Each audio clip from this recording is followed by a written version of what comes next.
मछली परिवार का तो कुछ खत्म ही नहीं हो रहा है। इनके कारनामे हर दिन दिखाने पड़ रहे हैं। मछली परिवार की अवैध कॉलोनी का क्या होगा यहाँ क्वेश्चन मार्क होना चाहिए। और इसके अलावा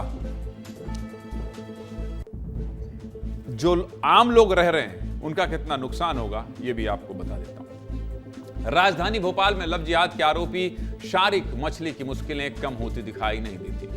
लव जिहाद ड्रग्स कारोबार के बाद अब प्रशासन की नजर मछली परिवार की जमीनों के अवैध कब्जों पर है। मछली परिवार ने न सिर्फ अवैध रूप से जमीनों पर कब्जा किया है बल्कि उन जमीनों पर कॉलोनी बनाकर उन्हें बेच दिया। अब प्रशासन ने बड़ी कार्रवाई की तैयारी कर ली है। पूरी खबर देखें।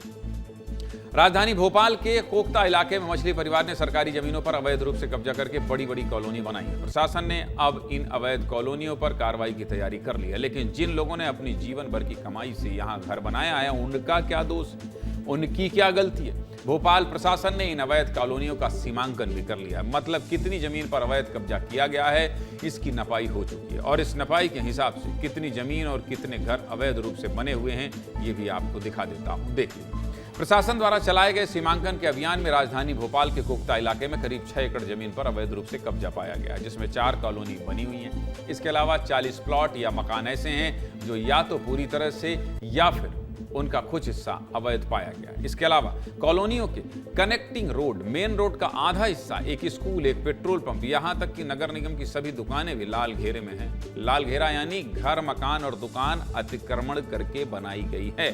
लाल घेरे का मतलब ही होता है। प्रशासन ने इन चारों कॉलोनियों के कई घरों में लाल निशान लगाए हैं। ये लाल निशान घरों से लेकर दुकानों तक कई जगह लगाए गए हैं। यहां तक कि प्रशासन ने अपनी जमीन पर लकड़ी के खूंटे भी गाड़े हैं और सरकारी जमीन की नपाई करके लगभग सब कुछ फाइनल कर दिया। अवैध रूप से कब्जा की गई इस जमीन पर जहां जहां प्रशासन ने लाल निशान लगाए हैं वहां से हमारे सहयोगी अनमोल तिवारी की रिपोर्ट आपको दिखाता हूं, फिर आगे बात करूंगा। देखिए,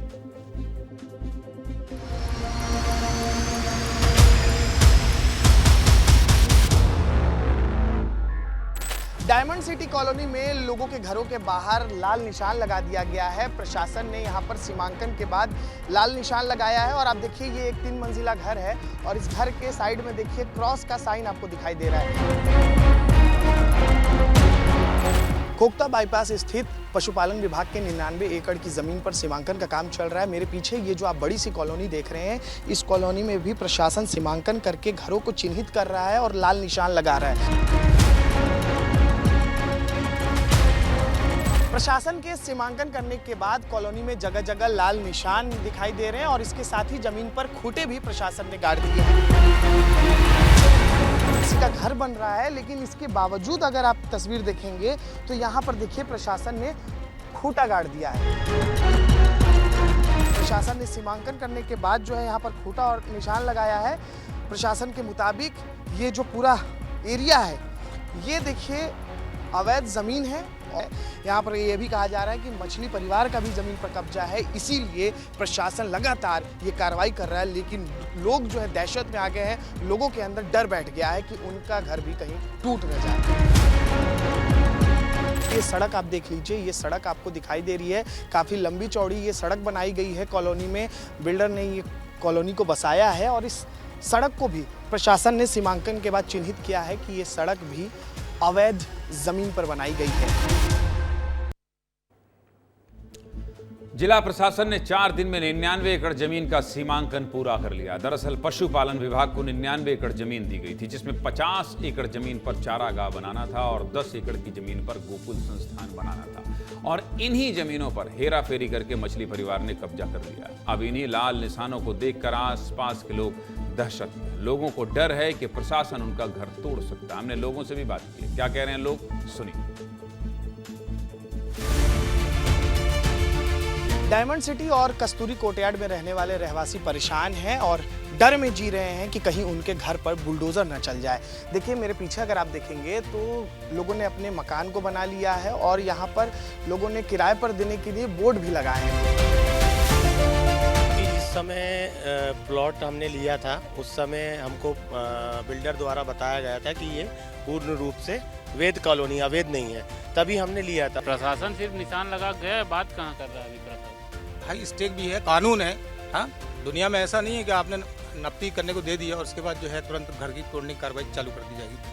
तो हम चाहते हैं कि भाई शासन प्रशासन है, उसके साथ कानून भी है, तो हम कानून का सहारा लेंगे इस तरह का कुछ होगा तो। और हमने इसका पटवारी से नामांतरण भी करवाया है। पटवारी आए थे, पटवारी को हमने अपनी ज़मीन दिखाई, पूरा प्लॉट दिखाया। अब ये नई प्रशासन लेकर आया है। पूरी तरह से डरे हुए हैं यहाँ से, तो यही डर लग रहा है कि भाई तोड़ ना दे बाद में मकान इन लोगों ने। बैंक से लोन लेके बाद में बैंक के लोन कैसे चुकाएंगे, ये सब है। जिला प्रशासन की इस कार्रवाई के बाद कॉलोनी के लोग दहशत में हैं, डरे हुए हैं। लेकिन प्रशासन के अधिकारी कह रहे हैं कि जमीन नपाई की कार्रवाई पशुपालन विभाग के निवेदन पर की जा रही है। क्या कह रहे हैं गोविंदपुरा क्षेत्र के एसडीएम, ये भी सुनिए। यहाँ पे निजी खसरे भी हैं और कई टीएनसीपी अप्रूव्ड कॉलोनीज भी हैं, तो ये वेटनरी की ज़मीन से लगे हुए हैं। इसी कारण ये सीमांकन किया जा रहा है कि ये क्लियर हो जाए कि शासकीय ज़मीन पे किसी के द्वारा अतिक्रमण तो नहीं किया गया। ज़मीन उनको पूर्व में ही आवंटित 90s में हो चुकी है। खसरे में भी उन्हीं के नाम दर्ज है वेटनरी विभाग के। उनका ये कहना है कि हमारा सीमांकन एक बार पुनः कर दिया जाए, क्योंकि पूर्व में जब इनको आवंटित की गई थी तो यहाँ इतना विकास नहीं था, जब ज़मीन पूरी खाली पड़ी हुई थी। अब वो चाह रहे हैं कि उनकी एक बार चतुर्सीमा क्लियर हो जाए ताकि वो अपने पोजेशन में ले सकें। सीधे मुद्दे की बात यही है कि मछली परिवार के काले कारनामों से अब आम लोगों को भी परेशानी हो रही है। आम लोगों तक भी इसका असर पहुंच रहा है।